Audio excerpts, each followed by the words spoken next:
Good morning. I'm looking forward to meet the EU defense ministers. The topic of this breakfast will be critical undersea infrastructure. We saw the incident last month in the Baltic Sea, where a gas pipeline and internet cables were damaged, and that has reminded us of the vulnerability, but also the importance of this type of infrastructure. And NATO has been addressing these threats for many years, but after the incident or the damage first against the Nord Stream pipelines and now also the Baltic connector, we have significantly stepped up with more naval patrols, with more naval aircraft, patrol aircraft, and also with drones to increase our presence in the Baltic and the North Sea.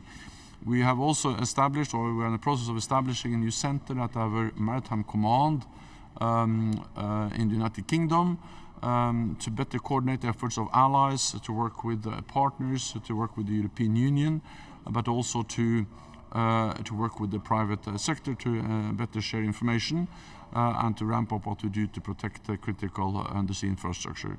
And earlier this year, NATO established a task force together with the European Commission on resilience, including critical undersea infrastructure. The task force has delivered its reports, and now we are working on the implementation and the follow-up of those recommendations. So critical infrastructure is important, and it's an area where we once again see the relevance and importance of cooperation between the NATO and the European Union. Then I expect that in the meeting we will also address the situation in Ukraine. Intense fighting continues. The situation on the battlefield is difficult, and that just makes it even more important that we sustain and step up our support for Ukraine, because we cannot allow President Putin to win.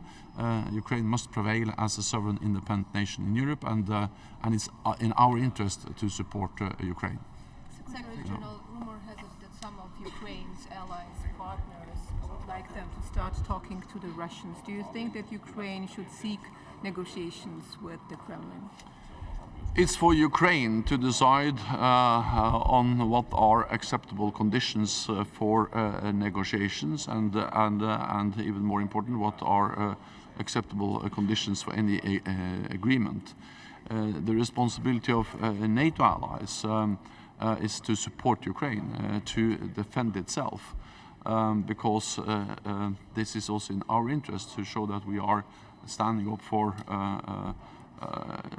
the rule of law, international law, and that we are helping Ukraine to fight back against a war of aggression.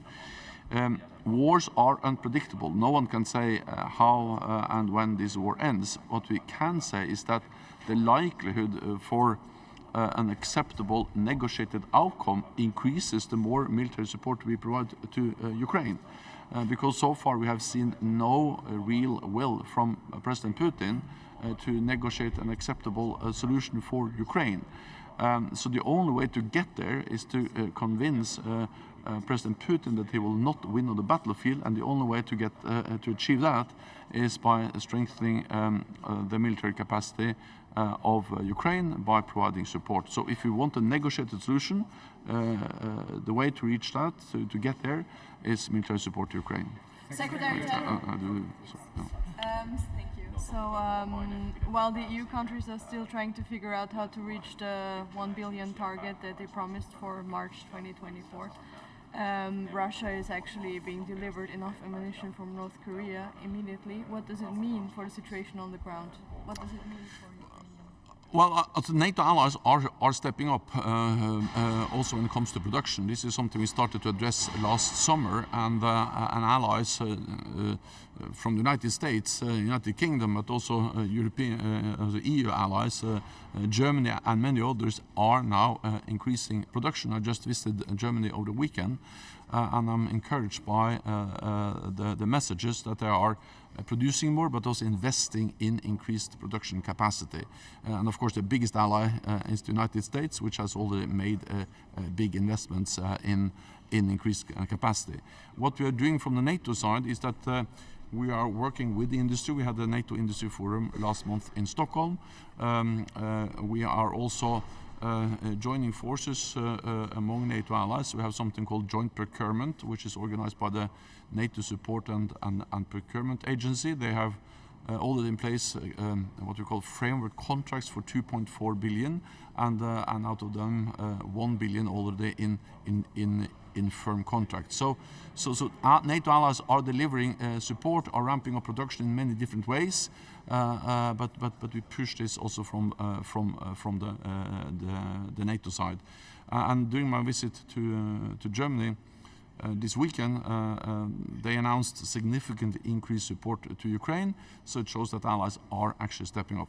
Then take one question there, and then it's over. You behind? Yeah, sorry. Yeah. Secretary General, from when did you hear first the name Roman Chervinsky, and from whom? Which name? It's a Ukrainian intelligence officer who could be involved in the Nord Stream attack, Roman Chervinsky. When did you hear first the name? Well, there are ongoing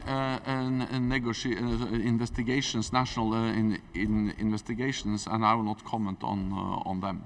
Secretary General, how do you estimate intention of Russia to relocate, to remove Navy bases to occupied Abkhazia, and also, one our citizen was killed on occupied territory, another was abducted. So how do you estimate situation?